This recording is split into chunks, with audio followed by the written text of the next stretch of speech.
be doing the apostle reading at 1 John chapter 4, verse 16 to 21 at page 1497 in the Pew Bible. God is love. If we keep on loving others, we will stay one in our hearts with God, and He will stay one with us. If we truly love others and live as Christ did in this world, we won't be worried about the day of judgment. A real love for others will chase those worries away. The thought of being punished is what makes us afraid. It shows that we have not really learned to love. We love because God loved us first. But if we say we love God and don't love each other, we are liars. We cannot see God. So how can we love God if we don't love the people we can't see? The commandment that God has given us is love God and love each other. May this reading be blessed in Christ Jesus. Amen.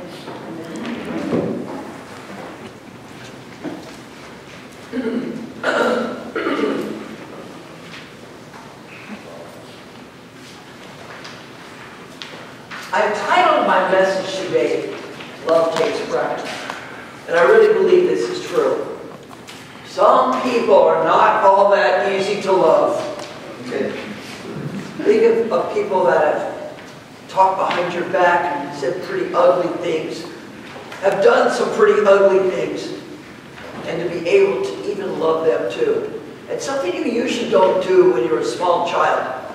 I remember when I was in kindergarten, and you'd have people that started friendships, and oh, she's my best friend, and then she did something that wasn't very nice, or maybe said something ugly. Well, you're not my friend anymore. You ever heard that one before? Yeah. And then as you get older, it's the same thing. You have a very good friend, and then they say something or do something that's very hurtful, and you just turn away from them, and they're not your friend anymore, forgetting all the good times and the good things they did with you. But we're not going to forgive them because that's unforgivable. And we go on and on with life, getting to be an adult, and often experiencing the same thing. You're not my friend anymore. And what you're really doing is making love conditional, so unlike God. I think one of my favorite words in the biblical language, in English, is the word grace. What grace really means is God's unconditional love and forgiveness, and we don't have to do anything to earn it. And that's really a tough one, isn't it? Because most of the time, if you're going to love somebody, let's just see what you're going to do first, okay? Then I'll love you. But if you do something that I don't like, or maybe in a particular situation, you do something against me, well then that's the end of love for you. I'll go find somebody new to love, right? And we do that. We really do. Just to experience the unconditional love of God that God has for each and every one of us is something really wonderful. But sometimes it's very difficult to really take it all in and understand what it's about. I wasn't very different than anyone else when I was growing up. I came from a German family, of northern Germany. I always have to explain the differences. Very harsh. In a northern German family, usually the way you discipline a child besides beating them up, which I didn't get, so I was lucky in that respect, was constant reminder of how imperfect you are. And the idea is if you keep on telling the child, you do this wrong, you do that wrong, you do this wrong, you do that wrong, that they'll finally get it that they have to change their behavior. And so you're always being ridiculed. You'll never, ever get it right. And so you hear all this negativity growing up. And so when you get older, you don't think too much of yourself. You think of yourself as a very imperfect person. And that's the way I felt when I was a young adult. And then I had a fiancé who was walking with me out of a theater, and a drug driver, or a drug-induced driver, I don't know what it was, but obviously this person didn't have control of the car, went up over the sidewalk, and in an instant he threw me into a building to keep me safe, and was smashed and killed instantly upon impact, and he was hit against a parked car. Now, being brought up the way I was, I felt I'm not worthy. He was studying to be a doctor. I was just a poli-sci student. And you know how people study politics are all bad people. Anyway, I didn't feel worthy. I thought it was unfair. And he was a very devout Quaker, the good kind of Quaker. Yes, he was the silent meeting Quaker from Bryn Mawr, Pennsylvania. And very faithful, really, really faithful, always going out of his way to help other people. And I thought, here's this wonderful person who's saved my life, given it up, and willing to do this. And who am I? I don't deserve this. And I went through many, many years of feeling, I don't deserve this.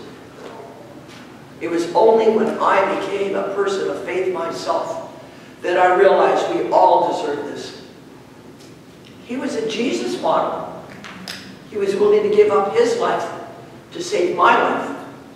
And that's really difficult to fathom. It really is. And I now realize that it takes a lot of practice and a lot of openness to be able to love everybody. Because some people really aren't very nice at times, right? And to think about it, how can you love somebody no matter what they do?